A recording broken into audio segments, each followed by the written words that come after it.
Item ಯಾವುದೇ ಇರಲಿ try ಮಾಡಿ ಆಚಿ ಚಿಕನ್ ಮಸಾಲಾ. ಅಮೆರಿಕ ಮತ್ತು ಇರಾನ್ ನಡುವೆ ಕದನ ವಿರಾಮ ಏರ್ಪಡಿಸುವಲ್ಲಿ ಪಾಕಿಸ್ತಾನ ಮಧ್ಯಸ್ಥಿಕೆ ವಹಿಸಿರುವುದು ಏನೋ ನಿಜ. ಆದರೆ ಈ ಸಂತಸದ ಸುದ್ದಿಯನ್ನು ಹಂಚಿಕೊಳ್ಳುವ ಭರದಲ್ಲಿ ಪಾಕ್ ಪ್ರಧಾನಿ ಶಹಬಾಜ್ ಶರೀಫ್ ಒಂದು ದೊಡ್ಡ ಎಡವಟ್ಟು ಮಾಡಿಕೊಂಡಿದ್ದಾರೆ. ತಮ್ಮ ಅಧಿಕೃತ ಎಕ್ಸ್ ಖಾತೆಯಲ್ಲಿ ಪೋಸ್ಟ್ ಮಾಡುವಾಗ ಯಾರೋ ಅಧಿಕಾರಿಗಳು ಸಿದ್ಧಪಡಿಸಿಕೊಟ್ಟಂಥ ಕರಡು ಪ್ರತಿಯನ್ನು ಹಾಗೆ ಕಾಪಿ ಪೇಸ್ಟ್ ಮಾಡಿಬಿಟ್ಟಿದ್ದಾರೆ. ಶಹಬಾಜ್ ಶರೀಫ್ ಹಂಚಿಕೊಂಡ ಪೋಸ್ಟ್ನ ಆರಂಭದಲ್ಲಿ draft Pakistan PM message on X ಎಂಬ ಸಾಲು ಹಾಗೆ ಉಳಿದುಬಿಟ್ಟಿದೆ. ನೀವು ದೃಶ್ಯದಲ್ಲಿ ಅದನ್ನು ಗಮನಿಸ್ತಾ ಇದ್ದೀರಿ.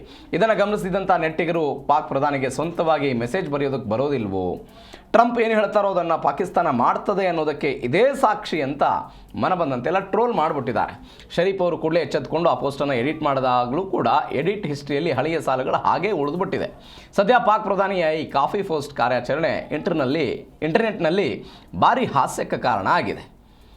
ಒಂದು ಕಡೆ ಇರಾನ್ ಅಮೆರಿಕಾದ ನಡುವೆ ನಾವು ಮಧ್ಯಸ್ಥಿಕೆ ವಹಿಸಿ ಕದನ ವಿರಾಮವನ್ನು ಘೋಷಣೆ ಮಾಡಿದ್ವಿ ಅಂತ ಪಾಕಿಸ್ತಾನದವರು ಹೇಳ್ಕೊಳ್ತಾ ಇದ್ರು.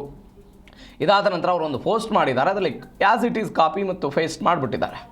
ಇದು ಈಗ ನೆಟ್ಟಿಗರ ಕೈಯಲ್ಲಿ ಸಿಕ್ಕಿದೆ. ಈಗ ಇವರು ಹೇಳ್ತಾ ಇರೋದೇನು ಅಂತ ಹೇಳಿದ್ರೆ, ಪಾಕಿಸ್ತಾನ ಹೆಂಗೆ ನಡೆದುಕೊಳ್ಳುತ್ತೆ, ಅಮೇರಿಕ ಹೇಳ್ದಂಗೆ ಪಾಕಿಸ್ತಾನ ನಡ್ಕೊಂಡ್ಬಿಡುತ್ತೆ, ಅಮೇರಿಕ ಏನು ಹೇಳುತ್ತೋ ಅದನ್ನು ಯಥಾವತ್ತಾಗಿ ಪಾಕಿಸ್ತಾನ ಕೇಳುತ್ತೆ ಅನ್ನೋದಕ್ಕೆ ಇದೊಂದು ಬೆಸ್ಟ್ ಎಕ್ಸಾಂಪಲ್ಲು ಅಂತ ಇದೀಗ ಸಾಮಾಜಿಕ ಜಾಲತಾಣದಲ್ಲಿ ಆಗ್ತಾ ಇರುವಂತಹ ಚರ್ಚೆ ಇದು. ಈ ಡ್ರಾಫ್ಟ್ ಎಂಬ ಸೂಚನೆಯನ್ನು ಅಳಿಸದೆ ಅವರು ಹಾಗೆ ಪೋಸ್ಟ್ ಮಾಡಿಬಿಟ್ಟಿದ್ದಾರೆ. Draft Pakistan PM message on X ಅಂತ ಅದನ್ನು ಬರೆಯಲಾಗಿತ್ತು. ಈಗ ಆ ಪದವನ್ನು ಹಾಗೇ ಬಿಟ್ಟು ನೀವು ಟ್ವೀಟ್ ಮಾಡಿರೋದನ್ನು ಗಮನಿಸ್ತಾ ಇದ್ರಿ. ಇದೀಗ ಕೆಲವೊಂದಿಷ್ಟು ಹಾಸ್ಯಕ್ಕೆ ಇದು ಕಾರಣ ಆಗ್ತಾ ಇದೆ.